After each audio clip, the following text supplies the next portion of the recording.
একটি চাঞ্চল্য ঘটনা। বাংলাদেশের ইউনিয়ন উপজেলা জেলায় আওয়ামী লীগের কর্মীদের নিয়ে একটি ব্যবসা শুরু করেছে, বাণিজ্য শুরু করেছে বিএনপির নেতাকর্মীরা এবং জামাতের নেতাকর্মীরা। সেটা মুখ খুললেন ব্যারিস্টার রুমিন ফারহানা, বর্তমান এমপি সংসদ সদস্য। মুখ খুললেন, শুনুন আপনারা ভালোভাবে। এবং বিএনপির কর্মীদের সাথে আইন প্রশাসনও জড়িত আছেন, কেননা আওয়ামী লীগের নেতা কর্মীদের উপরে অত্যাচার চালালে, মাথা ফাটালে, ঠ্যাং ভাঙলে, কুপয়ে জখম করলে এবং মানুষ মেরে ফেললে, ঘরবাড়ি লুটপাট করলে তার মামলা করতে গেলে আওয়ামী লীগের কর্মীদের মধ্য থেকে সে মামলা আইন প্রশাসন নেয় না। এটা আইন প্রশাসনেরাও বিএনপির কর্মীদের সাথে জড়িত আছেন এবং জড়িত থাকেন। এই হলো বাংলার পরিস্থিতি।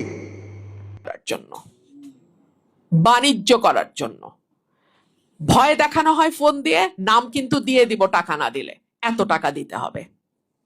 এবং লোকাল বিএনপি লিডারদের পুলিশের সঙ্গে ডিরেক্ট কানেকশন থাকে, পুলিশের সঙ্গে টাকা পয়সা লোকাল বিএনপি লিডাররা ভাগ বাটোয়ারা করে কোন মামলায় কতজন আসামি দিবে, কিভাবে দিবে সেটা ঠিক করা হয়। বিএনপি যখন অপোজিশনে ছিল তখন গায়েবী মামলা দেয়া হতো, আমরা বলতাম গায়েবী মামলা, ঘোস্ট কেস।